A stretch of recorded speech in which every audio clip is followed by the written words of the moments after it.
Hi, I'm Tracy, VE3TWM. Thank you for tuning in to Outdoors on the Air. On or about the 18th of February, it's a Tuesday, and I'm up here at a local park, and I don't know, temperature's probably just below freezing. We had probably about 4 or 5 inches of snow this morning. It's been a very mild winter, but I wanted to come out and try to do a pretty much impromptu, unscripted, just a walk in the park and into the woods and toss an antenna up in a tree and operate a little bit of QRP and just go after some wintertime experience. Excuse me. I haven't done one of these videos before. I was really interested. I've been looking for an opportunity. I finally took a day off work and said to heck with it, I'm going to make it happen. And I'm looking forward to this. It's later in the day. It's about 3:30. So I don't know how much daylight I got left, honestly. Everything's overcast. There's a bit of a threat of either more snow or some freezing rain. And I guess I'm going to have to make the most of the daylight. So I'll catch up with you in a minute. You know, the woods are a completely different place in the wintertime. There is, if you can get yourself prepared for the cold, there is a stillness, a beauty, a tranquility about the wilderness in the winter that is absolutely unparalleled. I mean, don't get me wrong, I like the warm temperatures and not having to wear a lot of appropriate clothing and all the rest. Well, of course, you always want to be wearing appropriate clothing. But this is really something. Of course, people don't come out to the parks in the winter time, at least not where I live. We're all spoiled by natural modern conveniences where, you know, we stay warm and we hibernate and we only come out on rare occasions. But oh man, is it worth the effort. I'm about half an hour walk into the park here. Came across this little site, a couple of picnic tables. Of course, they've got ice and snow on them, but it'll be okay for what I just want to do. It's 4 o'clock. It's getting gray. Like really, it's darkening already. I don't have a whole lot of time out here, and I'm sorry for the handheld camera. I'm really trying to keep it still, but for those of you that have stayed at home and you haven't really ventured out much in the cold. You know, the Norwegians have a saying. It is, there's no such thing as bad weather, only bad clothing. And it's all about wearing the right stuff so that you don't get cold. And just for example, you can see I'm wearing multiple layers, but that's not the real key. The real key is that the bottom couple of layers here are made of polyester that wicks away the perspiration, keeps it away from my body. I've got this down hoodie. I've got a windbreaker, really, and I know I'm not really color coordinated. It drives my wife crazy. And then I have this. This is actually a Canadian Navy surplus jacket. My wife hates it. She thinks this is the ugliest thing on the face of the earth. But you know what? It works. I put it in the washing machine. It's got some Gore-Tex in it. I put it in the washing machine because it's old, it's used. I got a great price for it, yes. I put it in with some special mixture that cleans it without damaging the Gore-Tex and actually adds to the water repellency.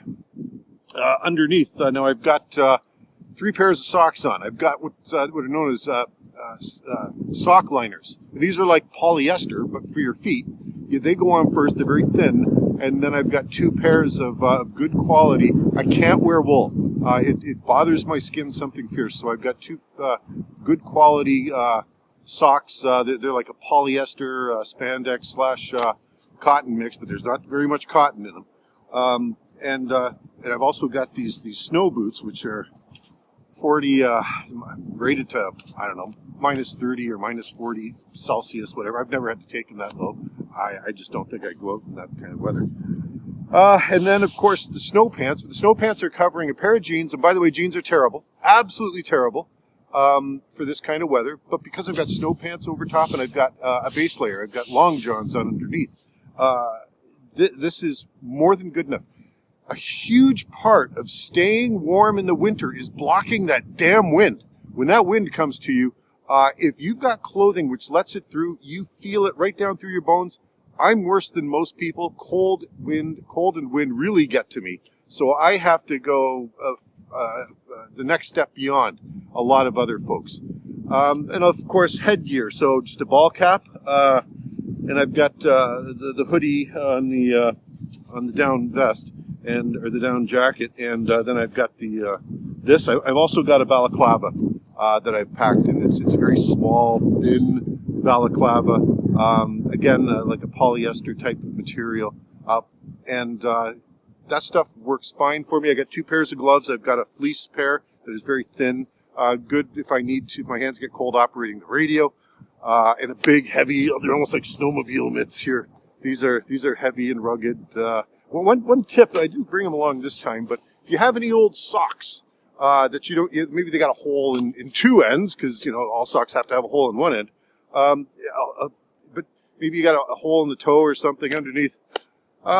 Don't throw them out. If they're nice and thick and warm, cut off the ends, then you can slide them down and essentially have them up to cover your wrist. Because there always seems to be that area between the edge, the end of the sleeve, and where the glove comes on that is susceptible to cold. If you do that with a pair of old socks that are nice and thick and warm, those days are gone. You're not going to have to worry about that problem anymore. Okay, I'm going to try to put an antenna up and come back to you. Got my weight tied off. Now, this is a nice thing about the snow. I don't know if you can see it from the camera shot, but the line is all sitting on top of the snow. There's no little sticks or branches or weeds or anything else for the line to get caught on as I try to get it up and in the air. Hey, I may throw like a girl, and I don't want to hear any back talk if I do. Let's see what happens, and what I'm going to try to do is put it into this tree that's just to the left of the big fir tree. I'm afraid that if I try to put it in the fir tree, the weight could get caught up there. I'll never see it. I'll never get it back. At least with the other tree here, if I can get it up good and high, it'll be almost as high as it would in the fir tree. And anyway, let's have a look and see what happens.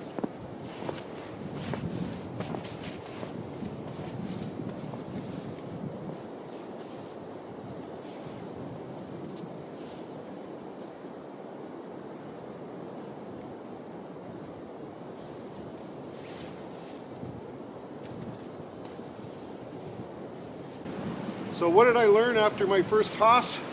I'm not a natural at this, which means I gotta work.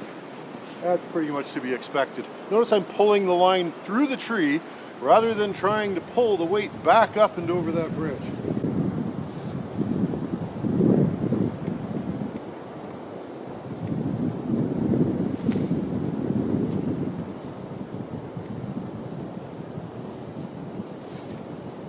Well, it's not exactly where I wanted to go, but beggars can't be choosers. Let's take a look, see what I got in my bag. Oh, FT-817.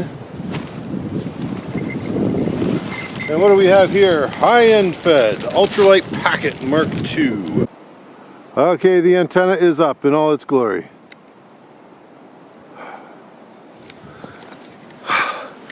This is far from an ideal installation. Here you can see the ice and snow which is stuck to the bottom. I don't want to do too much of the handheld mode thing, but you can see my paracord snaking down. Yeah, it's not an issue. I'll be able to pull that through pretty well. Okay, I'm going to tune around the band, see if there's a net going or something. I am running out of time. It's getting darker. I'm going to do the best I can to make a contact. I know that's the real closure that people look for in these videos, but listen, here's the deal. I've spent a few hours now out of doors I've enjoyed the fresh air. I've enjoyed getting out here, setting up the antenna. Even if all I do is spin the dial for a little bit, I'm going to be happy. And this is going to be a positive experience for me. I don't need to make a contact to walk away from the end of the exercise with a feeling of satisfaction. Having said that, let's see if I can make a contact. Signal strengths are loud. The antenna's performing well. All I got to do now is find somebody who doesn't mind me making a quick contact. Thank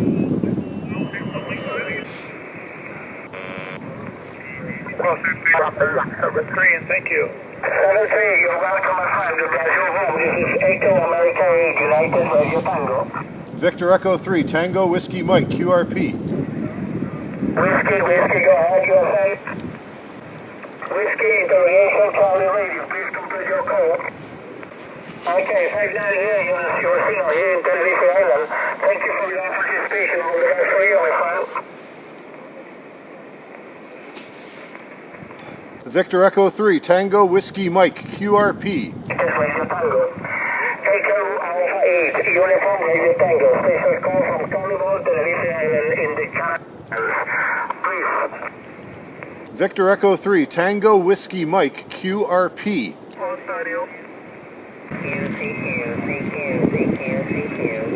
Kilo 0, Oscar Lima Golf. Kilo 0, Lima Golf.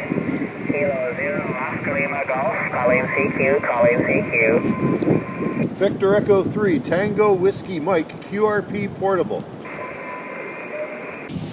Okay, I'm pulling the plug. It's getting dark. The wind's picking up. I sense a weather change. I'm not really equipped for a huge weather change. Could be freezing rain, could be a lot of things. I'm in a location where it'd be kind of nice to get on the road and part way home before roads turn bad, if that's the case. But the one thought I want to leave you with is that, okay, it's the middle of winter. It's been a mild winter in much of North America and certainly here. It's worth the effort to come out. I don't care if I didn't make a contact there. I got to practice putting or using the arborist throw bag. Every time I come out, I learn something a little bit new. Guess what? My clothing worked fine. And it's always a test. You're never quite sure how things are going to go, but even in the face of a really strong wind, I was fine. I'm so glad you were able to watch the video. I hope you enjoyed it.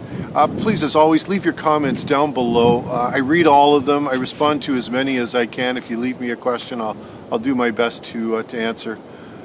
But it's your turn now. Get out of the shack, get outdoors, and get on the air. 73 from Tracy VE3TWM. Oh, and one more thing. This is the year 2020. I'm only saying that for those folks that may be watching this video sometime in the future. But 2020 Dayton Hamfest, I'm going along with my buddy Randy VE30ZR. There won't be anything formal planned. At least it doesn't look that way. So if you are interested in meeting up and just having a quick chat, try emailing me. And I'll do what I can to accommodate you. It'd be real nice to shake some folks' hands and just have a quick chat. But that's it for now. I'm so glad I came out today. I didn't make a contact. Doesn't matter. It's all about the experience.